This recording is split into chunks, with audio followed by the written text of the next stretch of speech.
In 1545, a Spanish prospector in Peru stumbled onto the richest mountain in human history, Cerro Rico, the Rich Mountain, at Potosi, in what is now Bolivia. It was a mountain made of silver, literally, so much silver that for the next 200 years, it would produce half of the world's silver supply. Spain had just won the lottery.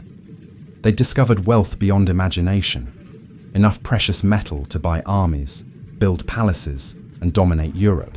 Spanish officials sent reports back to King Philip II, describing the mountain as God's gift to Spain. They calculated they could extract enough silver to fund the empire forever. And they were right. There was enough silver. More silver than any nation had ever possessed. By 1600, Spanish America was producing 150 tons of silver per year. The Spanish crown was receiving millions of silver pesos annually. Spain was the wealthiest nation on earth. They had the money to build the world's largest navy, the money to fight wars on 3 continents simultaneously, the money to construct monuments that still stand today. And yet, here's the paradox that haunts economists to this day. All that silver destroyed Spain. By 1650, Spain was bankrupt. Despite controlling the world's richest silver mines, they couldn't pay their soldiers, couldn't service their debts. Their economy was in ruins. The Spanish crown declared bankruptcy, not once, not twice, 4 times between 1557 and 1647. How do you go bankrupt when you own a mountain of silver?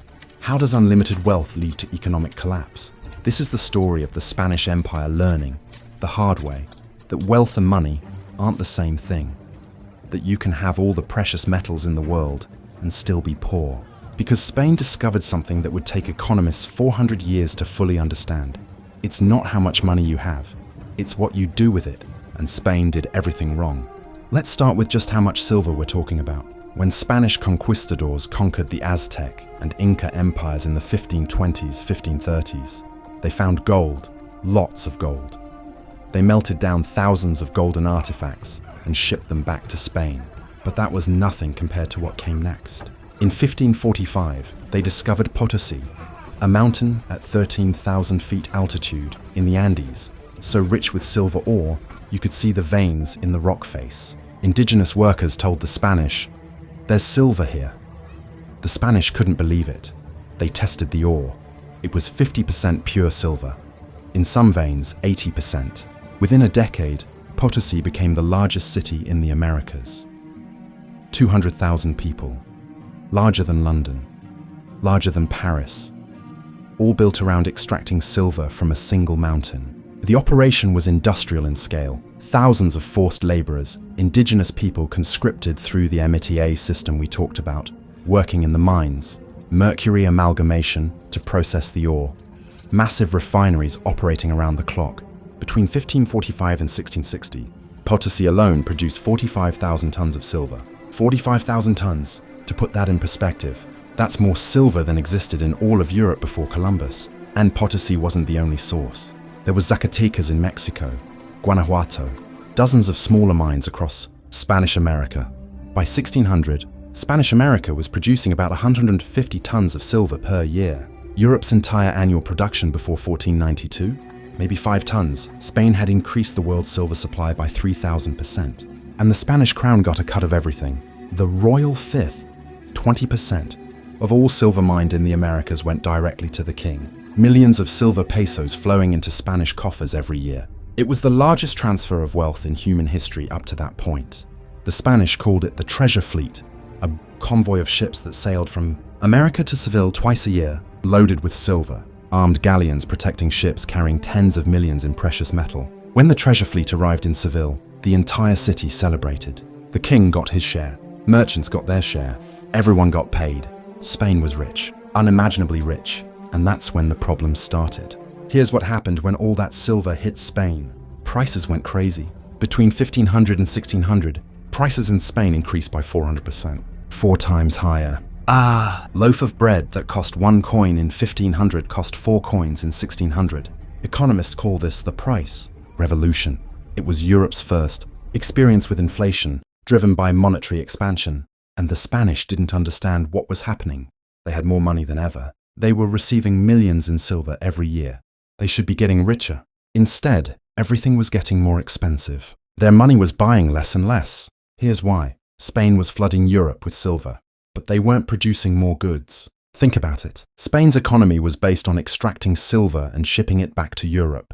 But silver isn't wealth. Silver is money. And money is only useful if there are goods to buy with it. Spain wasn't building factories, wasn't developing industries, wasn't improving agriculture. They were just pulling metal out of the ground and minting it into coins.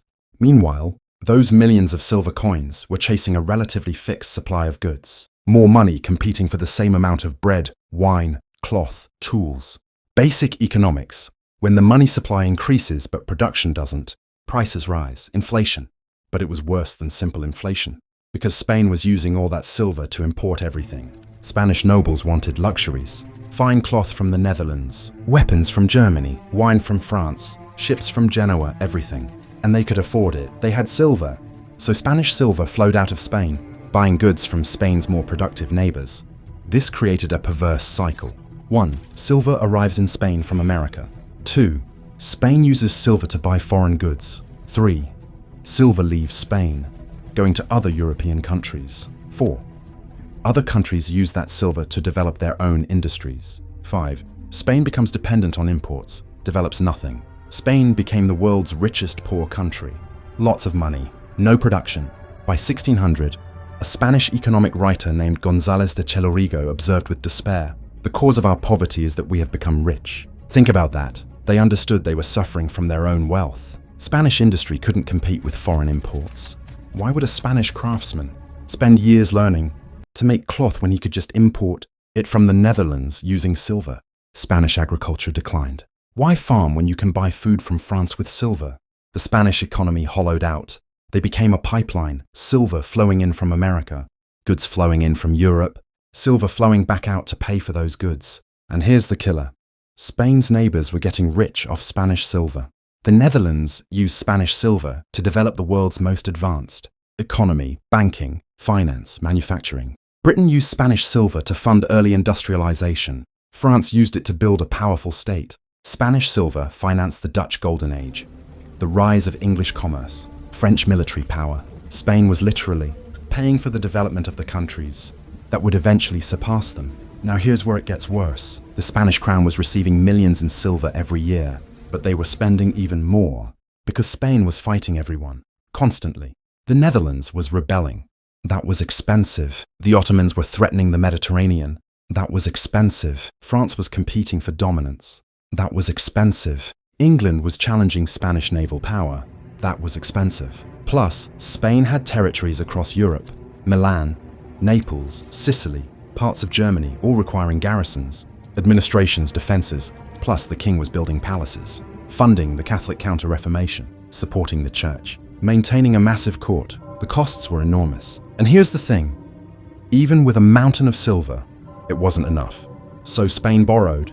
Italian and German bankers were happy to lend to Spain because Spain had collateral, the silver mines of America. Future silver shipments could be pledged against loans. The Spanish crown would borrow millions from bankers, promising to repay them with silver that hadn't been mined yet.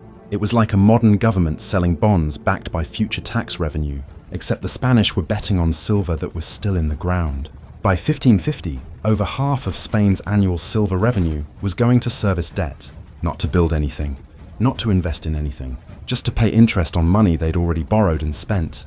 By 1600, the proportion was even worse, sometimes 75%. Of incoming silver went straight to creditors before the king even saw it. Spain was trapped in a debt spiral. Borrow to fight wars, lose the wars, borrow more to fight more wars, pay interest on old loans by taking out new loans. And the bankers kept lending because, look, Spain has infinite silver.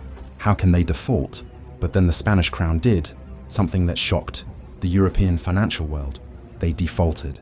In 1557, just declared they couldn't pay their debts. Creditors panicked.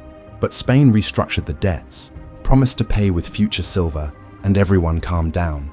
Then Spain defaulted again in 1560, and again in 1575, and again in 1596, and again in 1607, and again in 1627, and again in 1647. 6 sovereign defaults in 90 years. Each time, the pattern was the same. Borrow, spend, can't pay, Default, restructure, borrow again. The Spanish crown was the world's richest deadbeat, and each default made future borrowing more expensive. Interest rates on Spanish debt went up and up, which made the debt problem worse, which made future defaults more likely. By 1650, Spain was paying interest rates of 30–40% on some loans. Usurious rates, because everyone knew Spain would probably default again. Spain was drowning in debt despite receiving more precious metal than any nation in history. Now let's talk about what all this economic chaos meant militarily. Spain had the most money, but they kept losing wars. The Dutch revolt started in 1568. Spain sent army after army to crush it. They had the silver to pay for massive military campaigns, and they lost. By 1648, Spain officially recognized Dutch independence. After 80 years of war and countless millions spent, Spain lost to a small region with a fraction of Spain's population. How? Because Spain could pay soldiers, but they couldn't keep them fed, equipped, and loyal. Spanish armies famously mutinied. Regularly, soldiers would go months without pay because the silver was stuck somewhere in the system, in Seville waiting to be minted, or pledged to creditors, or lost to pirates. Then when payment finally arrived, inflation meant it was worth less than expected. Soldiers would mutiny, sack friendly cities, and refuse to fight until they got more money. The Spanish military became unreliable. Yes, they had money, but money alone doesn't win wars. The Dutch, meanwhile, developed a functioning economy. They had banks, credit, industry. They could mobilize resources efficiently. They could provision armies. They could build ships. Spain had silver. The Dutch had an economy. The economy won. Same story in the defeat of the Spanish Armada in 1588. Spain assembled the largest fleet ever built, paid for with American silver, and they lost to England, who had less money but better ships, better tactics and better logistics. Spain kept learning the same lesson over and over. Wealth doesn't equal power if you can't use it effectively. By 1640, Spain's military reputation was gone. Portugal successfully rebelled and regained independence. Catalonia revolted. Naples revolted.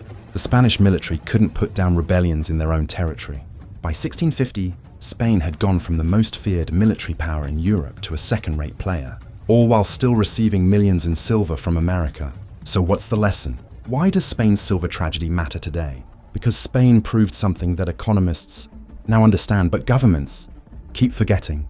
Money isn't wealth. Wealth is productive capacity. Wealth is the ability to make things people want. Wealth is infrastructure, education, technology, industry. Money is just a tool to facilitate exchange. You can have all the money in the world, but if you're not producing anything, the money is worthless. Spain had money.